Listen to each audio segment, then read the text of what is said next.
जग विविधता भरा एक महासिंधु है, जग विविधता भरा एक महासिंधु है, सत्य साहस इसी में जलयान है, ये संघर्ष जीवन का पर्याय है, ये चुनौती भरा एक अभियान। जिसकी पतवारों में बल है उसका क्या मधार करेगी, जिसकी पतवारों में बल है उसका क्या मधार करेगी। कर्म योग की पतवारों से ये कर्म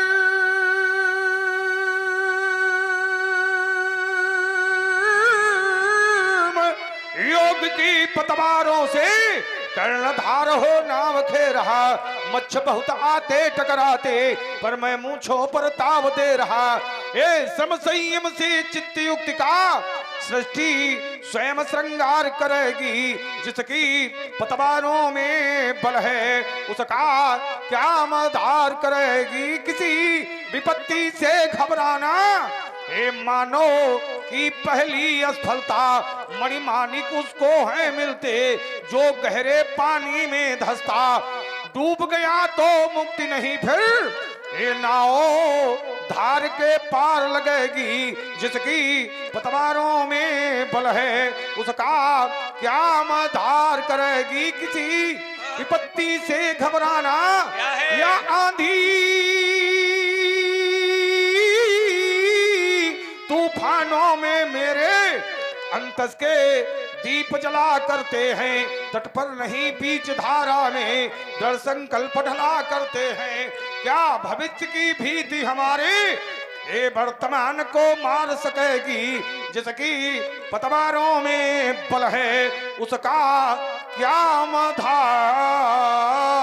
करेगी। जिनकी पतवारों में बल है उनका क्या मझधार करेगी, परशुराम जी कह रहे हैं। लेकिन महाराज अपने बल के भरोसे कम रहो, ईश्वर के बल के भरोसे ज्यादा रहो, क्योंकि अपना बल तो कभी धोखा दे देगा लेकिन ईश्वर का बल तुम्हें कभी धोखा नहीं देगा। अपने बल पर भरोसा रखोगे है ना, तो बड़े बड़े बलवान, बड़े बड़े सूरवीर, बड़े बड़े योद्धा धरे के धरे रह गए। अस्त्र शस्त्र लोगों को कहना पड़ा, वही अर्जुन और वही बाण, वही अर्जुन थे, वही बाण थे, लेकिन ये ऊपर वाले पर छोड़ो, चूंकि सीम की चाप सकई को तासू और बड़ रखवार रमापति जासू। जिसकी रखवाली राम जी करते हो, संसार में कितना भी बड़ा ताकतवर व्यक्ति हो उसको कभी वो पराजित नहीं कर सकता है। उसका प्रमाण है सीधा जीता जागता प्रमाण है। अब देख लियो देशा का हाल देख लियो, जिस पर कृपा राम की है तो जितने हैं सबके सब संग जुटे पड़े हैं लेकिन संभव नहीं है, ये वो भी जानते हो, हम लोग तो जानते हैं, है ना। आइए, एक बार मैंने पूछा था कहां से आए हो, व्यक्ति ने कहा जानता नहीं हूं। मैंने कहा जाना कहां है, कहा ये भी नहीं जानता हूं। मैंने कहा कैसे व्यक्ति हो, कहां से आए हो, कहां जाना है, आपको जानकारी नहीं है। उस व्यक्ति ने कहा ये मेघ हैं, बादल, ये पानी बरसाते हैं और पानी की बूंद धरती पर गिरती है और धरती पर गिरने के बाद में पानी की बूंद का प्रयोग इन सांसारिक लोगों के द्वारा किस रूप में किया जाता है वो मेघ नहीं जानते हैं, तो हम कैसे जान जाएंगे। आइए व्यास जी, 4 पंक्तियां सभा के बीच में प्रस्तुत है।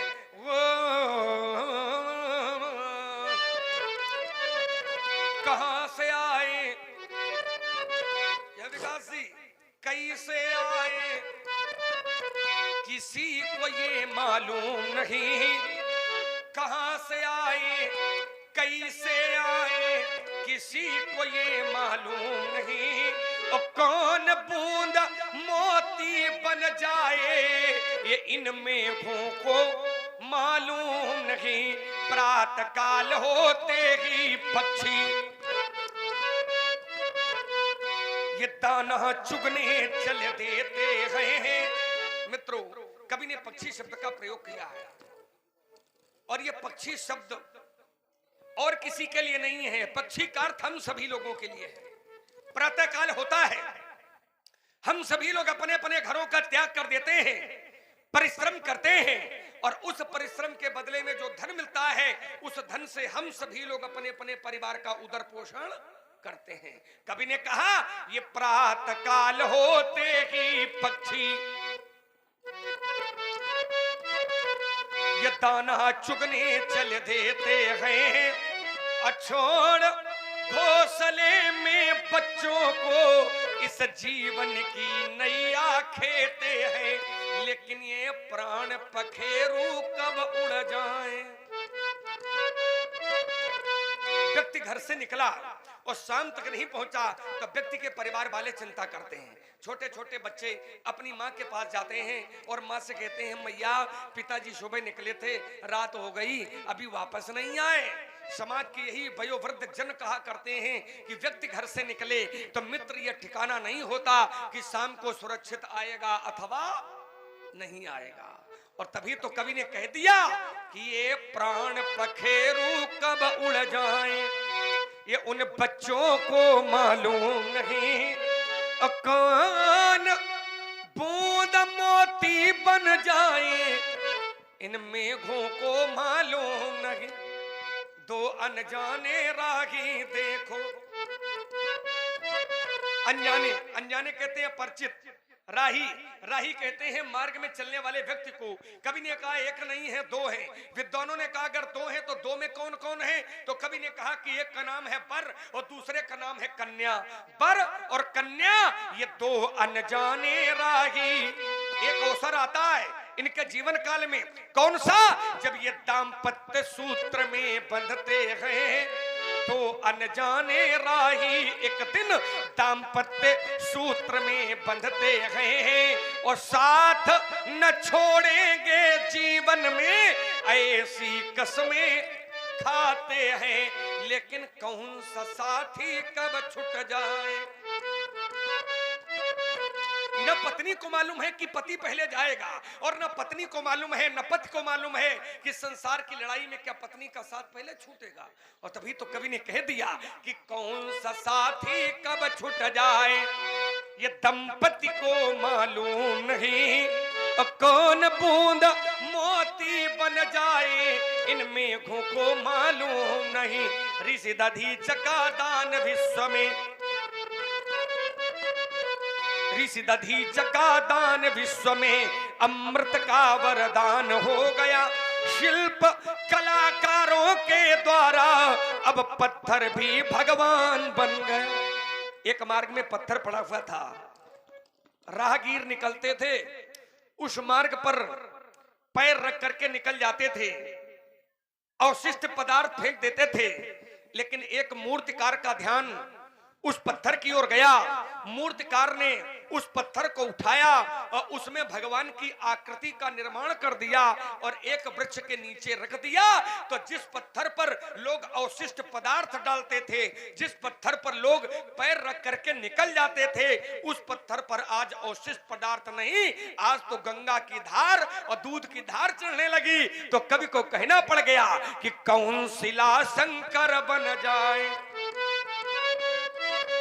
ये उन शिखरों को मालूम नहीं, कौन बूंद मोती बन जाए इन मेघों को मालूम।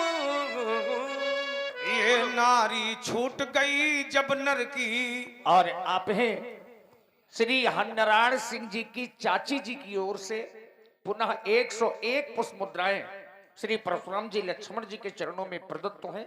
साधुवाद। ये नारी छूट गई जब नर की, ये नारी पीछे चलने वाली नारी नहीं, ये नारी छूट गई जब नर की, तो प्रियजन इतना ही कर पाए, चार लोग कंधे पर रखकर मरघट तक ले आए। मरघट इसका एक नाम स्मशान घाट भी है, जिसको लोग शमशान घाट भी कहते हैं। शमशान घाट क्यों कहते हैं? क्योंकि इस घाट पर चाहे राजा हुए चाहे रंग का हुए, सबकी शान सम है, इसलिए शमशान है। ये नारी छूट गई जब नर की, तो प्रियजन इतना ही कर पाए, चार लोग कंधे पर रखकर मरघट तक ले आए। कौन कौन आता है यहाँ पर? ये दाना बीन चबाने वाले, दाना बीन चबाने वाले इसी घाट पर आए। स्वर्ण भस्म के खाने वाले वाह भाई वाह। इसी घाट पर आए। ये बिना कफन मर जाने वाले इसी घाट पर आए। गगन ध्वजा फहराने वाले इसी घाट पर आए। ये धनवानों के बलवानों के, धनवानों के बलवानों के बड़े बड़े बेटे हैं, पर अंत समय वो चिता के ऊपर चुप होकर चित लेटे हैं। सह न सके सिर दर्द कभी उपचार बहुत करवाए। समय आ गया चलने का तो धनिवंतर काम न आए। सावधानियों का चाहे जितना जोड़ा जाए मेला, उस मेले को तोड़ ताड़ कर उड़ता हंस अकेला। माँ की गोदी से मरघट तक। ये कितनी लंबी यात्रा है? इतनी लंबी यात्रा तो नहीं है जितना लोगों ने समय लगाया है। माँ की गोदी से मरघट तक कितनी है ये दूरी, जिसको तय करने में सबने उम्र लगा दी पूरी। किसी कवि ने इस शरीर को, किसी कवि ने इस शरीर को कंचन काया नाम दिया है। उस कवि ने इस शरीर पर कसकर व्यंग किया है। व्यंग क्या है? सोने की राखी देखो तो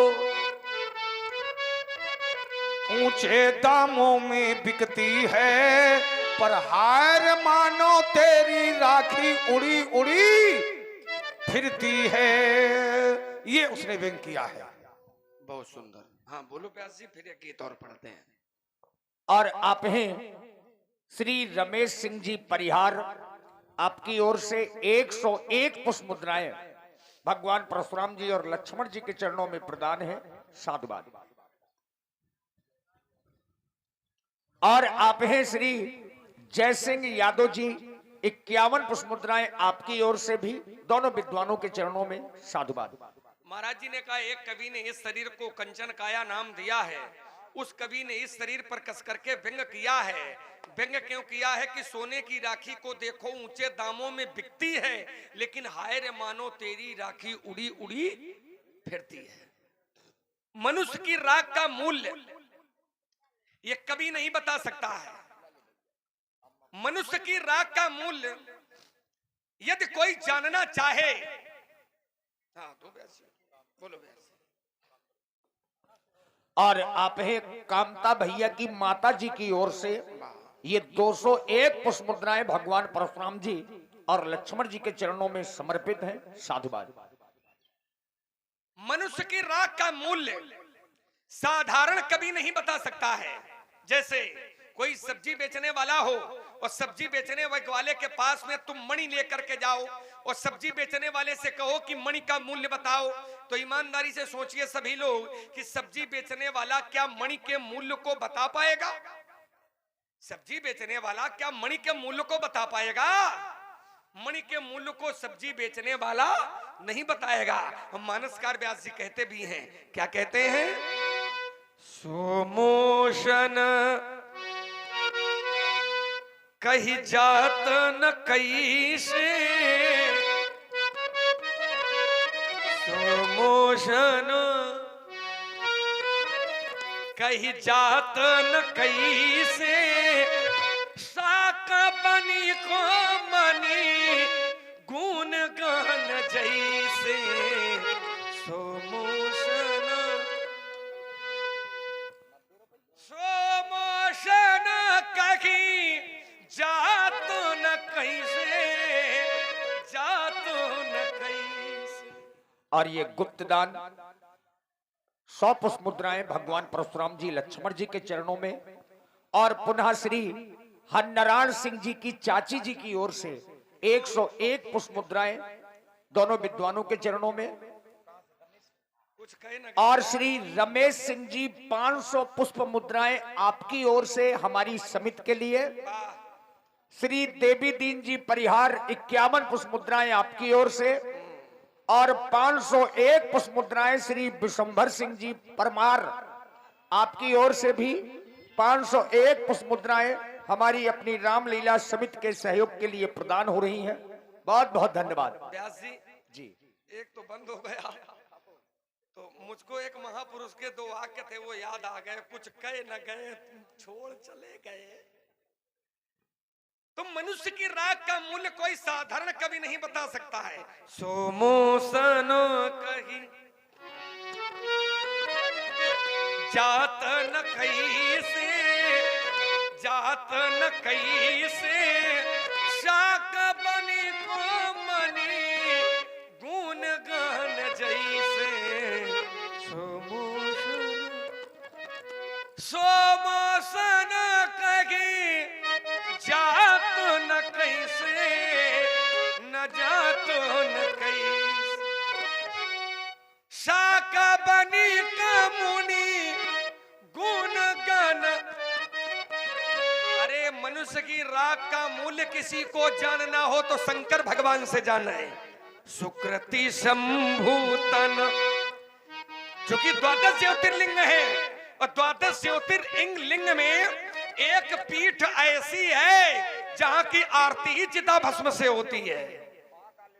गयहू उज्जैनी सुन उरगारी, सुन उरगारी, तीन मलिन दरिद्र दुखारी।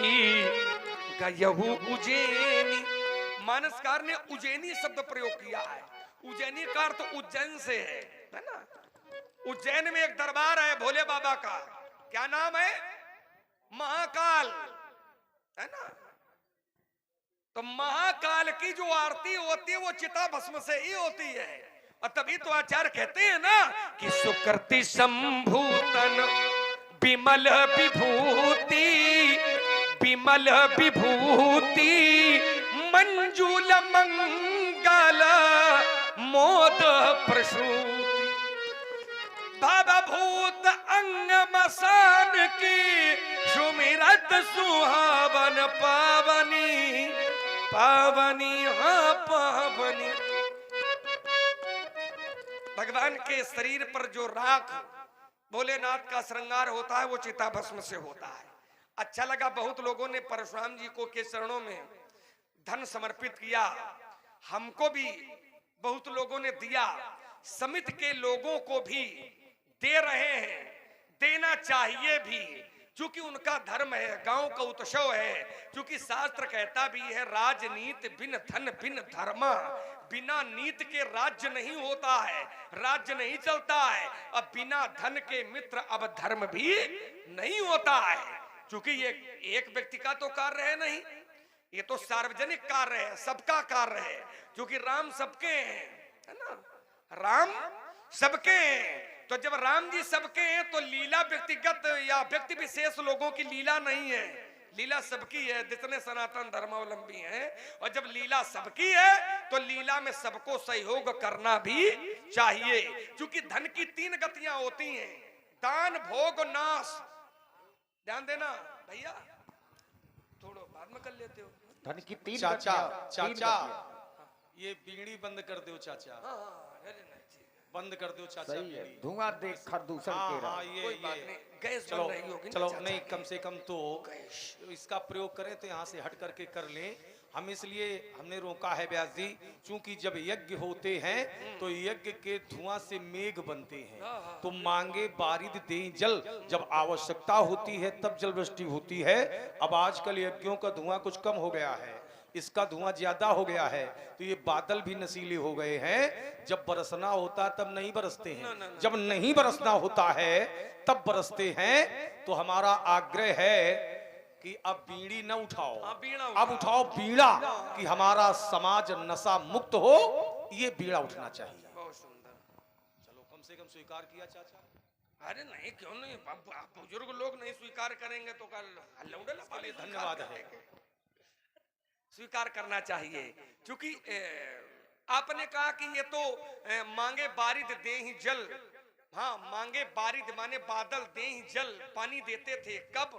रामचंद्र के राज, जब राम राज्य था। ये तो राम राज्य की खूबसूरती है। और राम राज्य तभी बनेगा कि हमको ये स्वीकार करना पड़ेगा।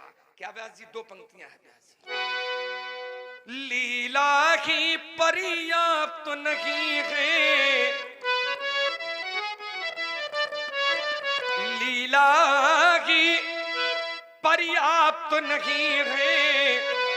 लीला वर्ष में हो गई शिवनी, अरे बोले चलो हो गया रामलीला, काम होगा, खत्म करो। इससे काम नहीं चलेगा। हर साल लीला कराओ, हर साल धनुष टूटे, हर साल हम लोग आ जाएंगे, हम लोग व्यासो जी गा बजा के अपने अपने घर चले जाएंगे। लेकिन उसका उद्देश्य होना चाहिए। क्या है? आचार्य कहते हैं लीला की पर्याप्त नहीं है, अब हमें राम भी बनना होगा। चले राम के पग चिन्हों पर अब इतिहास बदलना होगा। क्यों? क्योंकि जाने कितनी सूप न खाएं, अपना नाटक रचा रही है। जाने कितनी कुबुद्ध मंथरा घरों का नाश करा रही है। इन कुविचारों से मिलकर सबको लड़ना होगा। और चले राम के पग चिन्हों पर अब इतिहास बदलना होगा। और इतिहास तो बदलना होगा ही व्यासी। और इतिहास अगर नहीं बदला हम लोगों ने तो निश्चित मान लो कि फिर हमारा धर्म भी मुझको क्षमा न करेगा। इतिहास बदलाओ, इतिहास बदलना चाहिए। कुछ भी हो, इन हिमालय से गंगा निकलनी चाहिए। हिमालय से गंगा निकलनी चाहिए। क्यों? क्योंकि करना होगा। और नहीं करोगे तो पश्चाताप के सिवा कोई कुछ नहीं है। देख रहे हो सब लोगों को भगवान ने बुद्धि दी है। अपने अपने बुद्धि से निर्णय करना है कि कोई सनातन धर्म के प्रति ना जागरूक है और ना जागरूक होना चाहता है। कट सकते आइए अपने धर्म के प्रति ना ही कोई राजनेता और ना ही कोई व्यक्तित्व ना जागरूक होना चाहता है और ना जागरूक है। उसके लिए हमको जागरूक होना पड़ेगा। हम सभी लोग जागरूक हो और जो अपने धर्म का साथ दे हम लोग उसका साथ दे। जो धर्म का साथ नहीं हमारा साथ उसको नहीं। और धर्म के साथ में रहोगे तो निश्चित मानो एक न एक दिन राम राज्य भी होगा। और क्यों?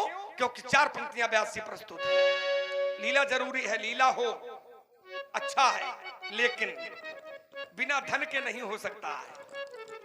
बिना धन के संभव नहीं है। क्योंकि धन की 3 गतियां हैं, दान, भोग और नाश। पहली गति का धन होता है धन्य, कौन? जो दान की ओर चला जाता है। दूसरा है भोग, अपने ऊपर, अपने परिवार पर। तीसरा है बहुत कंजूस लोग होते हैं कि बेचारे दानों नहीं देते हैं और भोगों नहीं भोग पाते हैं। तो फिर अगर एक लड़का भी बुरा निकल गया तो पूरी संपत्ति में वो ढंग से दिया सलाई लगाता है ना। इसीलिए मेरी 4 पंक्तियां व्यास जी सभा के बीच में है। धन तो धरा के बीच में। और आप हैं श्री राहुल सिंह जी चौहान। श्री राहुल सिंह जी चौहान आपकी ओर से 501 पुष्प मुद्राएं हमारी रामलीला समिति को सहयोग के लिए प्रदत्त हैं।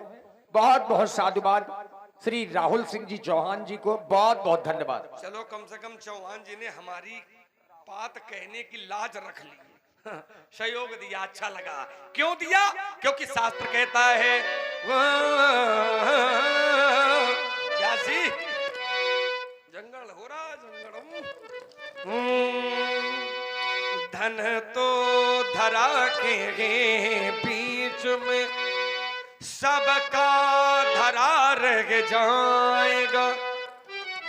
भैया चाहे जितने बड़े पैसे वाले हो, न कुछ लेके आए रहो न कुछ लेके जाओगे।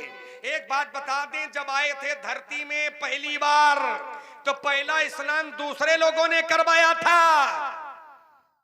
और ये भी जान लेना कि जब धरती से हम लोग जाएंगे तो अंतिम स्नान भी दूसरे ही कराएंगे, तभी तो कहना है मेरा क्या हो।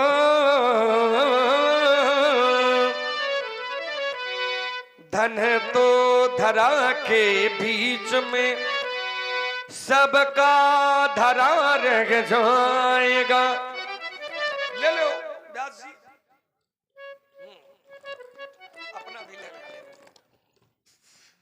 और आप हैं आदरणीय श्री शान मोहम्मद प्रधान जी, अरे वाह भाई वाह। श्री शान मोहम्मद प्रधान जी की ओर से 201 पुष्प मुद्राएं श्री परशुराम जी के चरणों में, 201 पुष्प मुद्राएं श्री लक्ष्मण जी के चरणों में और 201 पुष्प मुद्राएं व्यासपीठ के लिए प्रदत्त हैं। श्री शान मोहम्मद प्रधान जी को बहुत बहुत साधुवाद, धन्यवाद। क्या नाम बताया व्यास जी? शान मोहम्मद। शान मोहम्मद जी, ग्राम प्रधान है शिवने के। बहुत मूल्यवान भेंट है ये व्यास जी। बिल्कुल बिल्कुल। हमको एक कथा याद आ गई व्यास जी, ये पुरस्कार सुन करके। आदरणीय प्रधान जी ने, नाम है शान मोहम्मद, शान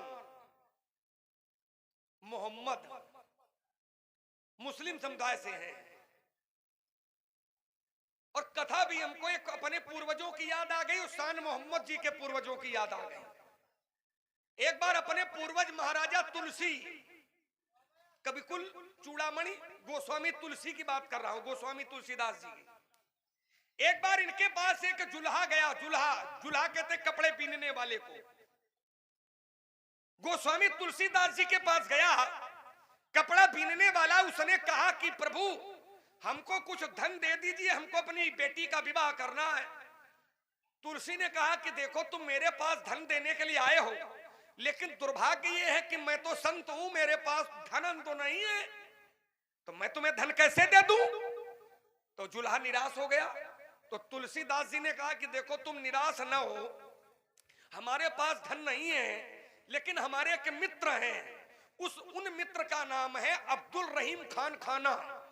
अब वो एक राज दरबार में दरबारी हैं, तुम उनके यहां चले जाओ और ये बता देना कि तुलसी ने भेजा है और जो तुम चाहते हो वो तुम्हें मिल जाएगा, चूंकि राज दरबार के दरबारी हैं।